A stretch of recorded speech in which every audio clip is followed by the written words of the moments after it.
মধ্যপ্রাচ্যের উত্তেজনাপূর্ণ পরিস্থিতির মধ্যে আবারও যুক্তরাষ্ট্রের বিরুদ্ধে শক্ত অবস্থান নেওয়ার দাবি করছে ইরান। তেহরানের পক্ষ থেকে বলা হয়েছে মার্কিন সামরিক উপস্থিতি এখন আর তাদের জন্য ভয়ের কারণ নয়, বরং ইরানের আধুনিক ড্রোন প্রযুক্তি ও সামরিক কৌশলের সামনে মার্কিন নৌবাহিনী চাপে পড়ছে। ইরানি সামরিক সূত্রের দাবি অনুযায়ী তাদের ড্রোন অভিযানের মুখে মার্কিন বিমানবাহী রণতরী ইউএসএস আব্রাহাম লিঙ্কন সংঘাতপূর্ণ এলাকা ছেড়ে যেতে বাধ্য হয়েছে। যদিও এই দাবির বিষয়ে এখন পর্যন্ত স্বাধীনভাবে কোনো আন্তর্জাতিক সংস্থা বা নিরপেক্ষ সূত্র নিশ্চিত তথ্য দিতে পারেনি, তারপরও তেহরানের এই বক্তব্য নতুন করে মধ্যপ্রাচ্যের সামরিক উত্তেজনাকে আলোচনায় নিয়ে এসেছে। ইরানের সামরিক কর্মকর্তাদের ভাষ্য অনুযায়ী এই ঘটনাটির সূত্রপাত ঘটে বৃহস্পতিবার ওমান উপসাগরের কাছাকাছি একটি সংবেদনশীল এলাকায়।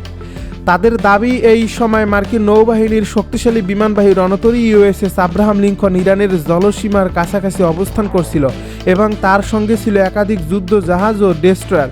ইরানের বক্তব্য অনুযায়ী এই উপস্থিতিকে তারা তাদের জাতীয় নিরাপত্তা ও আঞ্চলিক সার্বভৌমত্বের জন্য হুমকি হিসাবে বিবেচনা করে। পরিস্থিতি পর্যবেক্ষণের পর দ্রুত প্রতিক্রিয়া হিসেবে আকাশে একাধিক নজরদারি ও আক্রমণ সক্ষম ড্রোন মোতায়েন করা হয় বলে দাবি করছে তেহরান। ইরানের খাতাম আল আম্বিয়া সেন্ট্রাল হেডকোয়ার্টার জানিয়েছে, এই সময় মার্কিন রণতরীটি ইরানের উপকূল থেকে প্রায় 340 কিলোমিটার দূরে অবস্থান করছিল। তাদের বক্তব্য অনুযায়ী মোতায়েন করা ড্রোনগুলো দ্রুত গতিতে মার্কিন নৌবহরের দিকে অগ্রসর হয় এবং খুব কাছাকাছি পৌঁছে যায়। ইরানি সামরিক মুখপাত্রদের দাবি, এই পদক্ষেপের মূল উদ্দেশ্য ছিল একটি স্পষ্ট বার্তা দেওয়া, ইরানের আকাশসীমা ও সমুদ্র সীমার নিরাপত্তা রক্ষায় তারা কোনো ধরনের আপোষ করবে না। একই সঙ্গে হরমুজ প্রণালীর উপর বাহ্যিক শক্তির নিয়ন্ত্রণ প্রতিষ্ঠার যে কোনো প্রচেষ্টাকে তারা প্রতিহত করবে বলেও জানানো হয়েছে। ইরানের বক্তব্য অনুযায়ী ড্রোনগুলোর উপস্থিতি এবং দ্রুত গতির অগ্রযাত্রা মার্কিন নৌবহরের মধ্যে উত্তেজনা তৈরি করে। ইরানি সূত্রের দাবি, পরিস্থিতি দ্রুত উত্তপ্ত হয়ে ওঠায় বিমানবাহী রণতরী ইউএসএস আব্রাহাম লিঙ্কন তার সঙ্গে থাকা ডেস্ট্রয়ার জাহাজগুলোকে নিয়ে এলাকা ছেড়ে সরে যেতে শুরু করে। পরে তারা সংঘাতপূর্ণ স্থান থেকে প্রায় 1000 কিলোমিটার দূরে অবস্থান নেয় বলে দাবি করা হয়েছে। তেহরানের পক্ষ থেকে এই ঘটনাকে তাদের সামরিক সক্ষমতার সফল প্রদর্শন হিসেবে তুলে ধরা হচ্ছে। এই ঘটনার পর ইরানপন্থী গণমাধ্যম আল মায়াদিনও একটি প্রতিবেদন প্রকাশ করছে, যেখানে বলা হয়েছে একই সময় পারস্য উপসাগরের উত্তরাংশে একটি মার্কিন তেলের ট্যাঙ্কারও হামলার মুখে পড়ে। এই প্রতিবেদনে দাবি করা হয়, এই হামলার পর ওই ট্যাঙ্কারে আগুন ধরে যায় এবং জাহাজটি গুরুতরভাবে ক্ষতিগ্রস্ত হয়। তবে এই ঘটনার ক্ষেত্রেও এখন পর্যন্ত স্বাধীন কোনো আন্তর্জাতিক সংস্থা বা নিরপেক্ষ পর্যবেক্ষক নিশ্চিত তথ্য প্রকাশ করেনি। এর ফলে পুরো পরিস্থিতি নিয়ে আন্তর্জাতিক মহলে নানা ধরনের প্রশ্ন ও জল্পনা তৈরি হয়েছে। এরই মধ্যে ইরানের পক্ষ থেকে আরও একটি বিস্ফোরক অভিযোগ সামনে আনা হয়েছে। তাদের দাবি, এই অঞ্চলে অবস্থানরত কিছু মার্কিন সেনা নিরাপত্তা ঝুঁকির কারণে সামরিক ঘাঁটি ছেড়ে বিভিন্ন দেশের হোটেলে আশ্রয় নিচ্ছে। ইরানের সামরিক বিবৃতিতে এই ঘটনাকে কাপুরুষোচিত পশ্চাৎপসরণ হিসেবে উল্লেখ করা হয়েছে। একই সঙ্গে কঠোর ভাষায় সতর্ক করে বলা হয়েছে, সাধারণ মানুষের আড়ালে লুকিয়ে থেকেও কেউ দায় এড়াতে পারবে না। তেহরানের বক্তব্য অনুযায়ী বর্তমানে হরমুজ প্রণালী দিয়ে জাহাজ চলাচলের বাস্তব নিয়ন্ত্রণ অনেকটাই তাদের হাতে রয়েছে।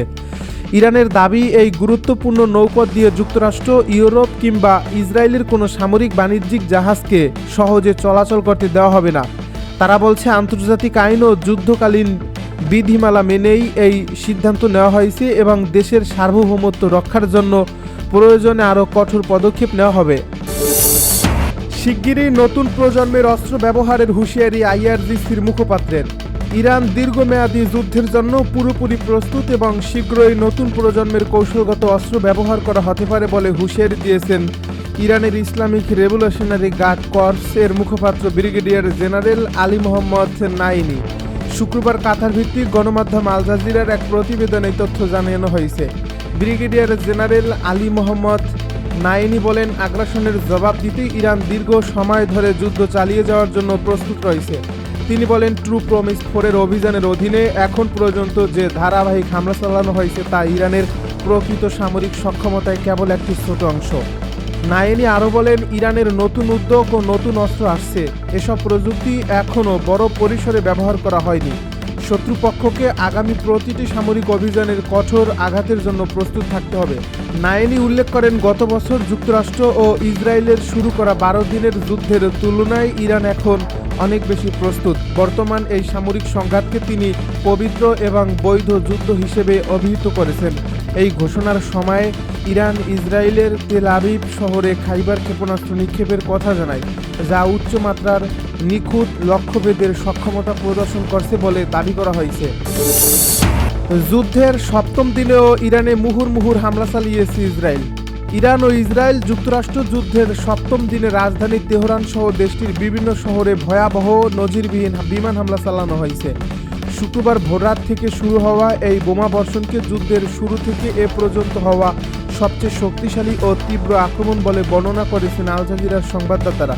মার্কিন প্রতিরক্ষা মন্ত্রী পিট হেগসেট সতর্ক করে বলেছেন, হামলার এই মাত্রা আগামীতে আরও নাটকীয়ভাবে বৃদ্ধি পাবে।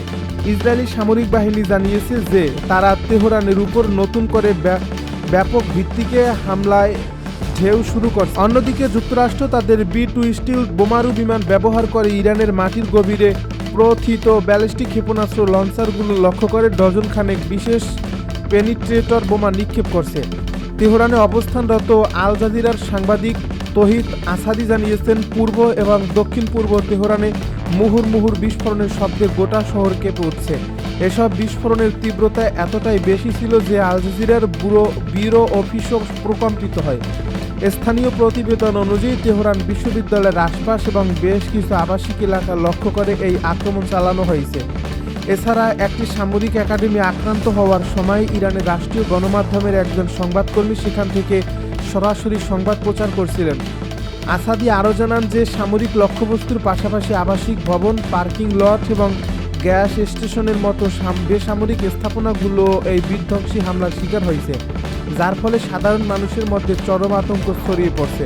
মার্কিন সেন্ট্রাল কমান্ডের প্রধান অ্যাডমিরাল বিরাট কুপার জানিয়েছেন, B-2 বোমারু বিমান থেকে নিক্ষেপ করা 2000 পাউন্ড ওজনের পেনিট্রেটর বিমানগুলো ইরানের সুড়ঙ্গে লুকানো ক্ষেপণাস্ত্র ঘাঁটিগুলো ধ্বংস করতে সক্ষম হয়েছে। এছাড়া ইরানের মহাকাশ কমান্ডের সমতুল্য স্থাপনাগুলোতেও আঘাত আনা হয়েছে, যাতে মার্কিন বাহিনীর উপর হুমকির মাত্রা কমিয়ে আনা যায়। প্রতিরক্ষা মন্ত্রী হেগসেট সাফ জানিয়ে দিয়েছেন, সামনের 72 ঘন্টায় আরও বেশি যুদ্ধবিমান এবং বোমারু বিমান এই অভিযানে অংশ নেবে এবং এই হামলার পৌনঃপুনিকতা বা ফ্রিকোয়েন্সি বহুগুণ বাড়ানো হবে। তেহরান ছাড়াও কেরমানশাহ, সিরাজ ও ইস্পাহান শহরের ক্ষেপণাস্ত্র ঘাঁটি ও সামরিক স্থাপনাগুলোতে বড় ধরনের বিস্ফোরণের খবর পাওয়া গেছে।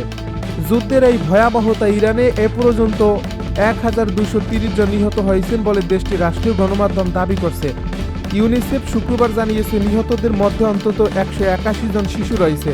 এর মধ্যে যুদ্ধের প্রথম দিনে দক্ষিণ ইরানের মিনাপ এলাকায় একটি বালিকা বিদ্যালয়ে হামলায় 175 জন শিশু ও কর্মী নিহত হওয়ার ঘটনাটি বিশ্বজুড়ে তীব্র প্রতিক্রিয়ার সৃষ্টি করছে।